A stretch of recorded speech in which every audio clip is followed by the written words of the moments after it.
Dipersembahkan oleh, didukung oleh.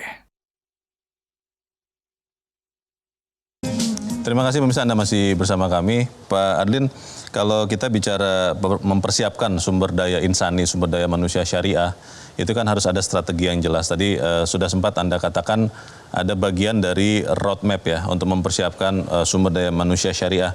Tapi pertanyaannya begini Pak, apakah memang dipersiapkan dari hulunya, dari kurikulumnya, dari SMK atau prodi-prodi, program studi, atau memang harus dilakukan berbarengan seperti yang tadi Pak Teddy katakan, di perusahaan-perusahaan yang sudah menggunakan sumber daya manusia syariah, itu juga melakukan pendidikan sambil jalan. Yang mana Pak Adlin? Kira dua-duanya ya.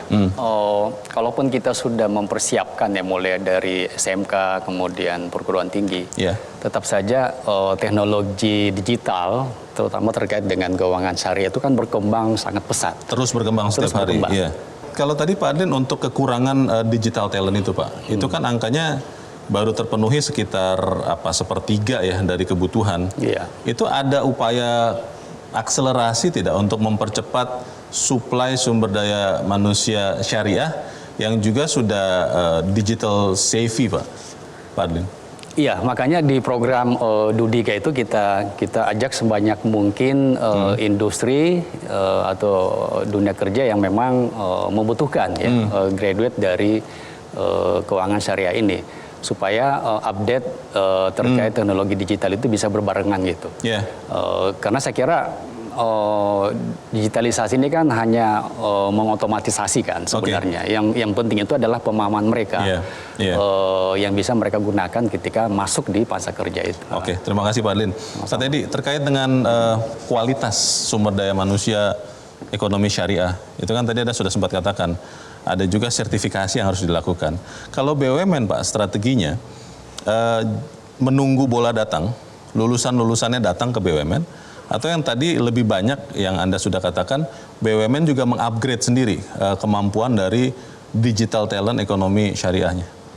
Jadi kita lakukan paralel beberapa program secara bersamaan, Mas Leo.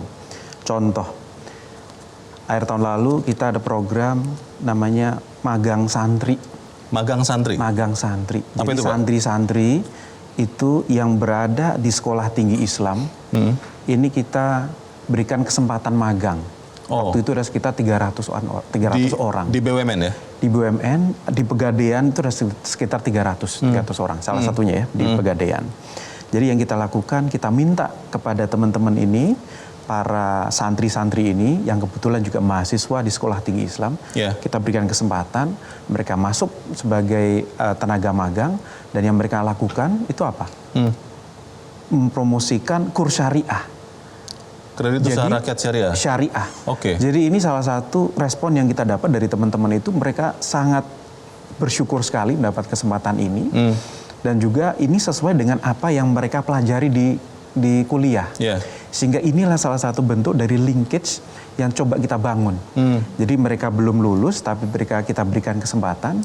Mereka di sana belajar ekonomi syariah. Mereka di sekolah tinggi Islam itu belajar mengenai perekonomian syariah, kita berikan kesempatan.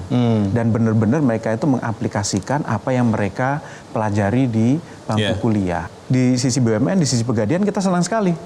Karena ada mahasiswa yang ikut serta itu ya mempromosikan produk kita, kurs syariah, dan tentunya ini benar-benar mereka itu kalau kerjanya dari hati katanya. Salah satu direkturnya lapor ke saya. Mereka kerjanya dengan luar biasa, dengan semangatnya. Pada waktunya mereka lulus, itu siap direkrut tidak Pak? Tentunya pengalaman mereka sebagai tenaga magang ini menjadi nilai lebih. Ada rencana tidak Pak Teddy untuk BUMN, karena tadi kekurangan digital talent yang mengerti ekonomi keuangan syariah, mengadakan sendiri lembaga pendidikan, atau memang ya menggunakan lulusan dari lembaga-lembaga pendidikan yang ada? Secara gini, kalau dari Pak Menteri, arahan dari Pak Menteri itu adalah bahwa BUMN ini kita kembali kepada core bisnis masing-masing. Core bisnisnya apa, ini kita akan fokus ke sana. Tentunya keterlibatan kita kerjasama dengan Kemendikbud, dengan dunia akademisi, ini yang kita lakukan malah memberikan kesempatan tadi. yang sudah kuliah terkait ini kita berikan kesempatan untuk bekerja. Nah, ini yang sedang kita akan fokusnya akan ke sana. Baik, terima kasih Pak Teddy.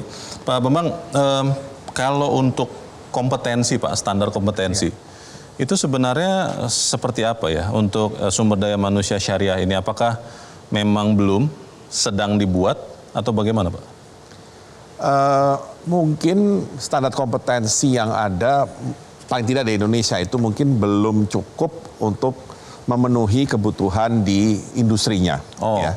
Jadi saya melihat di satu sisi kita memang terus meningkatkan kualitas dari program studi, ya, baik program studi yang sifatnya akademik maupun yang vokasi, ya, karena bagaimanapun keduanya dibutuhkan untuk industri keuangan syariah.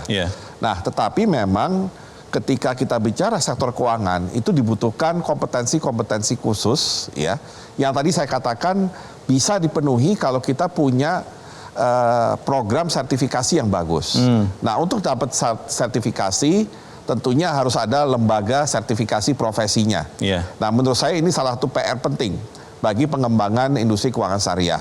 Kita perlu LSP, lembaga sertifikasi profesi yang tentunya kredibel, ya, dan bisa membuat sertifikasi yang memang sesuai dengan kebutuhan industri, tapi juga memenuhi standar dari sektor keuangannya sendiri. Jadi jangan hanya sekedar, ya saya bisa melahirkan sertifikat A, tapi kita juga ingin tahu sertifikat A-nya ini sudah setara nggak dengan sertifikat yang sejenis, misalnya di luar negeri, gitu ya. Jadi memang ini PR terbesar. Nah, kemudian kalau kita mendorong nanti selain dari program yang akademik, vokasi ditambah dengan sertifikasi, maka seharusnya lama-kelamaan kompetensi yang dibutuhkan akan terpenuhi. Karena itu sebenarnya juga terjadi di dunia yang konvensional. Tidak cukup hanya lulusan dari S1 atau dari D3, tapi juga mereka membutuhkan tadi certified ini, certified itu. Karena pada dasarnya sektor keuangan itu berkembang terus. Dan makin dibutuhkan kompetensi khusus, kompetensi yang unik, yang kadang-kadang tidak cukup hanya berbekal dari di kuliah gitu. Oke, ini PR bersama kita semua berarti ya Pak Bambang ya. Pak John, kalau BCA Pak memenuhi atau mengukur standar kompetensi sumber daya manusia ekonomi keuangan syariahnya itu saat ini seperti apa Pak John? Di kami prinsipnya itu adalah progresif ya.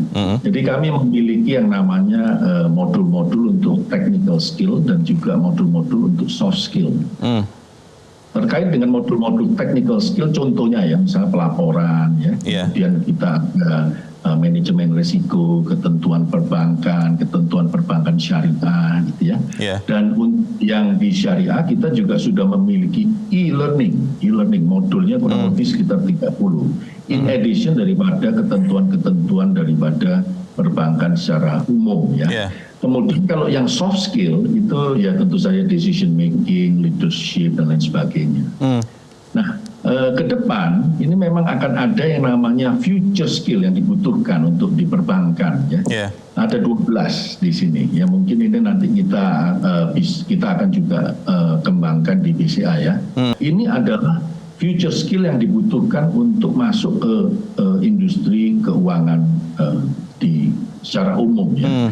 Jadi termasuk juga tentunya ini di perbankan. Kalau untuk kualifikasinya Pak John atau standar kualifikasinya saat ini BCA seperti apa Pak untuk ekonomi syariah? Tadi sudah ada 12 fitur yang Anda katakan harus dimiliki oleh talent ini. Sementara kalau future skill ini belum ada ya. Jadi di dalam kami melakukan yang namanya rekrutmen ya, tentu saja kita inginnya adalah orang-orang yang memiliki value yang sama. Kemudian resilience atau tahan banting, memiliki agility yang tinggi, dan kemudian kita berharap adalah desire to grow atau keinginan belajar dan mengembangkan diri dengan baik.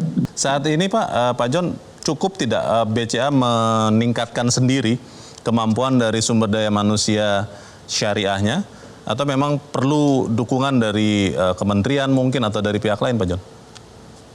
Jadi memang saat ini apa yang kita lakukan adalah kita supply-nya ini memang quote-unquote kalau perbankan syariah ya, itu terbatas ya. Jadi mau nggak mau, suka nggak suka ya kita harus melakukan yang namanya rekrutmen yang seperti tadi kita sampaikan gitu ya. Kita membangun kurang lebih 90%, 95% pemenuhan itu dilakukan di internal. Jadi kita grow from within. Baik. Kecuali kita nanti membutuhkan profesional atau 5% lah kurang lebih itu kita hire dari luar. Baik, terima kasih Pak John. Masalahnya adalah kebutuhan atau pemenuhan sumber daya manusia syariah ini seperti hukum dagang juga. Ketika demand meningkat, biasanya orang akan berbondong-bondong. Pertanyaannya, bagaimana itu bisa dilakukan? Tetap bersama kami, Economic Challenges segera kembali.